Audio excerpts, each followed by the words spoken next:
Welcome back. So second half of the week, Devon and Jeff are putting the finishing touches on the foreplane. Here you can see they're working on the underside, just doing a last little bit of sanding there before putting the final coat of primer on the underneath.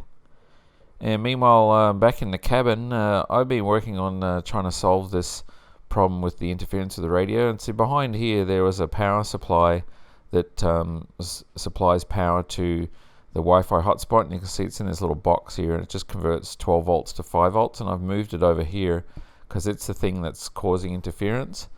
And so I wanted to try it there and see if the radios clean up their signal. And here you can see the guy's got this the lower side of the foreplane there with the last round of primer on there, so that one's looking all good now. Just needs to have the masking tape taken off.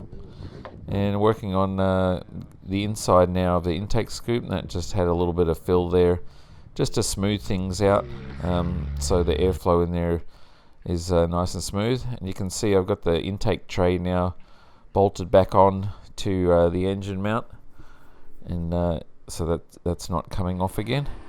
And this is one of the actuators, linear actuators there. That's the one that opens the vent there from the cowling, and it's got a connector here that basically connects to a switch up on the overhead console. And what I've done is I've basically tapped in another connector there, and using that one I'm going to be able to hook in the linear actuator there that works the scoop. So just all I have to do there is just put the same connector on there. I've already got the pins on there, just got to put the cover on. And so when you open you open the cowling vent, the scoop will open as well, and likewise when you close it. So here it's being operated.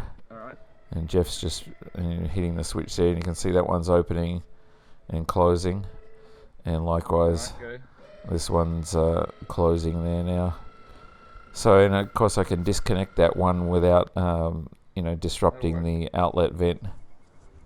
And here Jeff's now working on the upper surface there of the foreplane, doing the final work on getting that one ready for its final coat of primer.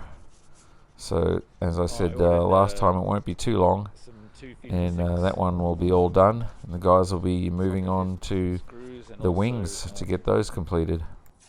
And moving on to some of the other items that were still on my to-do list, this was the little ducting vent thing that we had to direct air coming in the intake scoop onto the intercooler and also the radiator.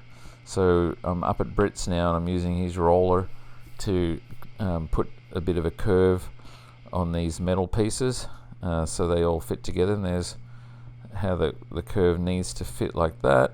And there's 3 pieces, and if you've been following along, you would have seen this months ago. I did the templates for these, and Dan actually cut out the pieces of metal for those, and that's what it looks like when it's all together with the curves all rolled in there. And all that remains now is for Britt just to put a few welds on the various intersections there just to keep it all together. And then I can mount that up on top of the intercooler, and it will do a pretty good job of directing the air down through the intercooler and the radiator. And also while I was up at Britt's there, because now we don't have a bandsaw when in the hangar there where we're located, I just used Britt's bandsaw just to cut out these brackets that I'm using for the retraction of the lower part of the main gear doors. So I've got a couple of different brackets there and a little swing arm, and just repurposing stuff, and you'll see that later on when I actually put that all together. And meanwhile, I picked up all of the upholstery from the upholstery shop. They've got it all finished, and this is one of the door panels there, and those came out super nice, and we just did them in that same black vinyl that we've done on the other things, and it's kind of like a high grade vinyl. It kind of feels like a leather. And then the next thing to do is the baggage doors. So I had got the hinges done a little while ago, a couple of weeks ago, so I have to put this key lock in the back edge there, and one in each one just in the middle. So it'll be just 2 hinges and a key lock holding those on. You'll see that again shortly. And meanwhile, Jeff is working there on the wing now. upper surface of one of the wings. It's the right hand one, and as you can see the pink guide coat on there, and he's just working that in. Of course that had got primer a while ago, so it's moving along. And there you can see I've drilled and enlarged the hole there for the locks. And there's Devon now doing some fill on the wing, just filling, some little blemishes and pinholes and things like that. So just doing the upper surface right now, not doing the winglet, and later on they'll do the lower surface. And now I got the baggage door lock put in place, and also had to put like a little strike plate in there, and there's also another plate there you can see to reinforce that. And just in there I just did a FR4 sort of strike plate to put behind there, because the lock needed some extra sort of room in there. But anyway, that fits nice and snug there now. There's no movement or anything like that, so pretty happy how that came out. And the other one's pretty much the same story. So another job that I can just mark off the to-do list. So running low on things that need to be done. But some of these things don't need to be done before full-on taxi testing, but this is one of the ones that definitely had to be done.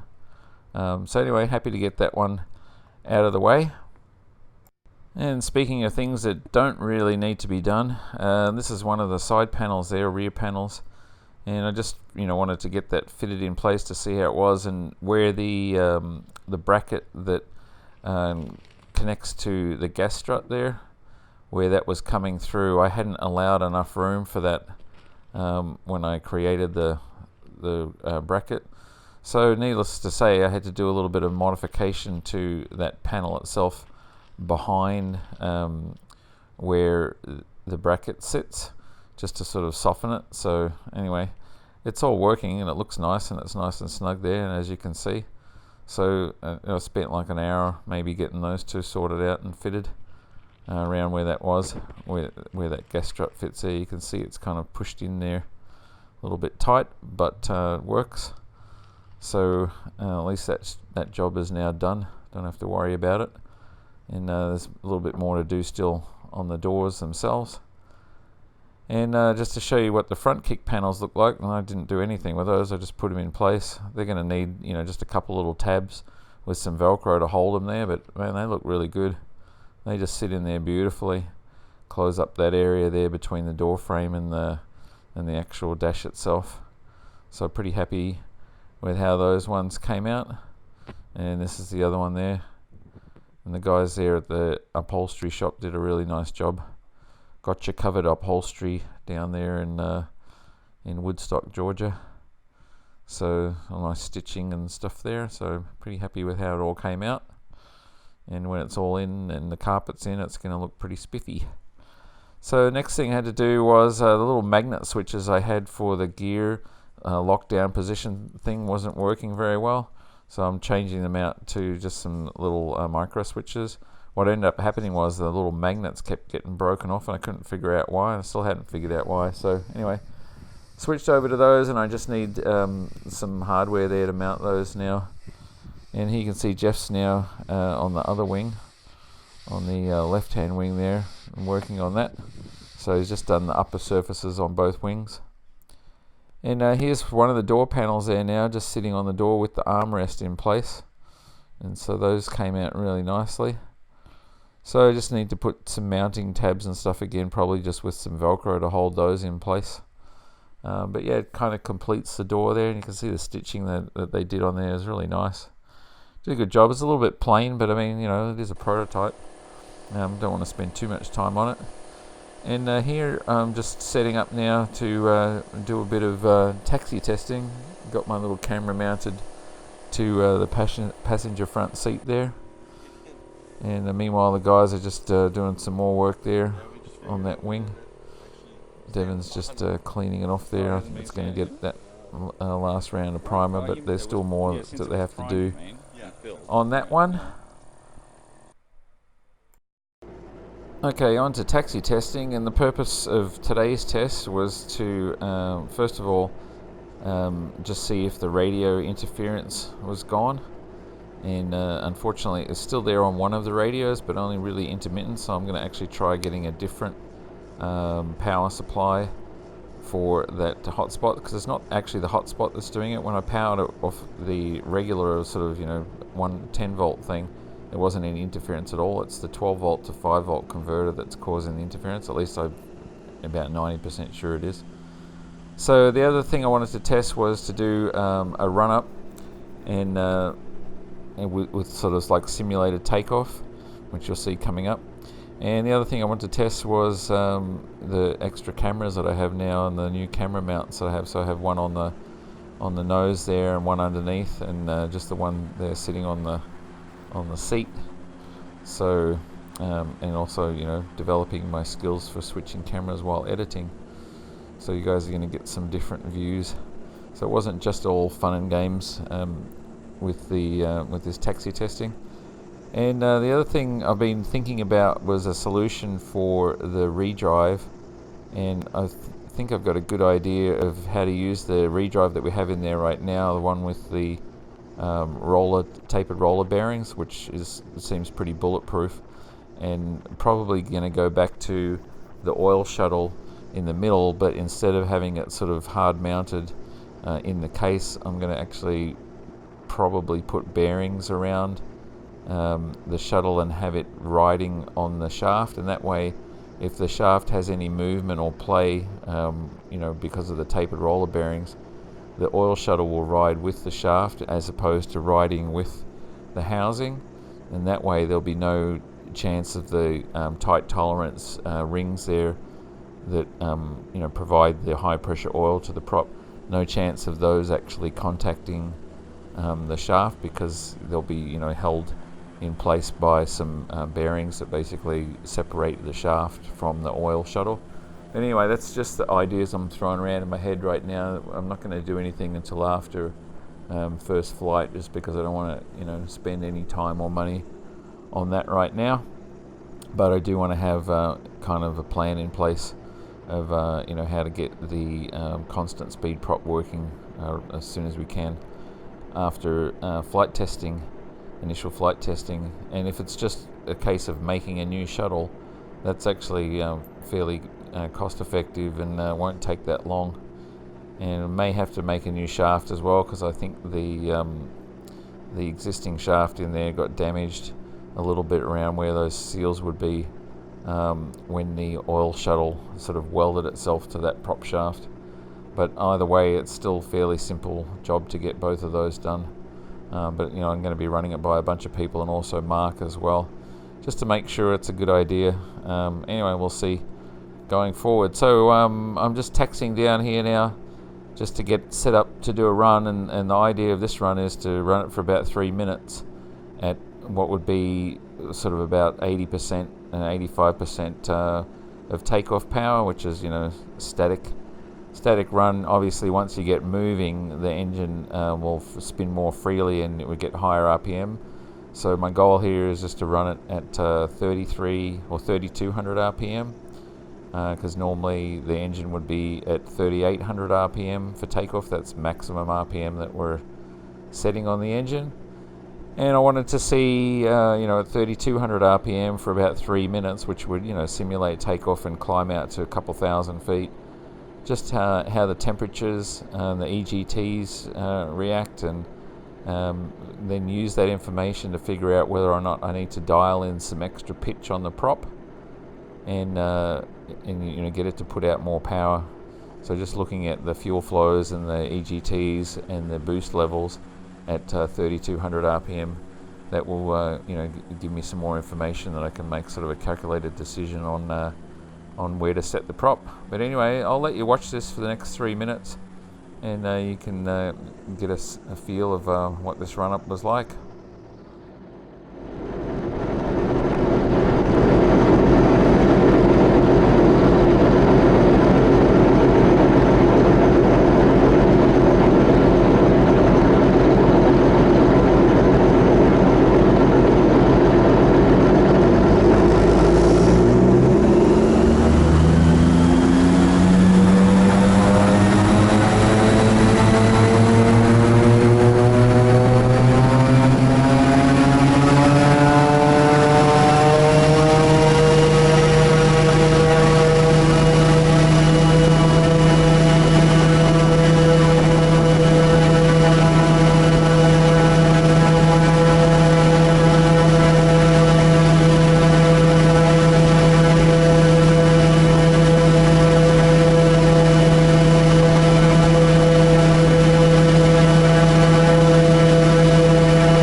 Okay, so that went really well. Didn't have too many problems or anything. This is the screen that I was looking at, although I was looking at it in portrait mode.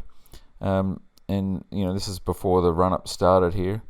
And this is the time sort of graph there. And you can see here I've got the marker there. That's when I first started the run-up there. And just sort of ramping up there. And ultimately got it there to around about 3200 RPM. And just sort of browsing through there, you can see the EGTs there, and there's the temperatures there through the intercooler stages and such, and boost levels up the top, and oil and water temps there. So everything looked pretty good. And the only problem that I had was even though the engine and the coolant didn't get that hot, I had some coolant come out the overflow. And I think that's probably because I had quite a lot in there. You can see about 7.5 gallons an hour, so I don't think I'm putting out as much horsepower as I need, which makes me think that I want to put a bit more pitch on the prop. It was just fairly easy to get it to sit at this RPM. And most of the people I've spoken to said that you want to sort of allow, so for example 3200 RPM on a static run. If that's the maximum you can get on a static run, then by the time you get moving that'll go to 3800 RPM. And I want to dial it in so we have the most boost out of there that we can without running the EGTs too high. And you can see there the EGTs got to about 1150, which is completely reasonable, and I think I can go to at least 1400 for climb out without any problems at all. So I think what I'm probably going to do is add a little bit more pitch to the prop. That'll give us a little bit more thrust and make the engine work a little bit harder. But we won't really know for sure, until we actually climb out, or at least run the aircraft into ground effect. But once we get the wings on, be able to do some better testing as well. So I'm pretty happy with how that one worked out, and we'll see how things go with the next test, and I'll probably have some more pitch on the prop.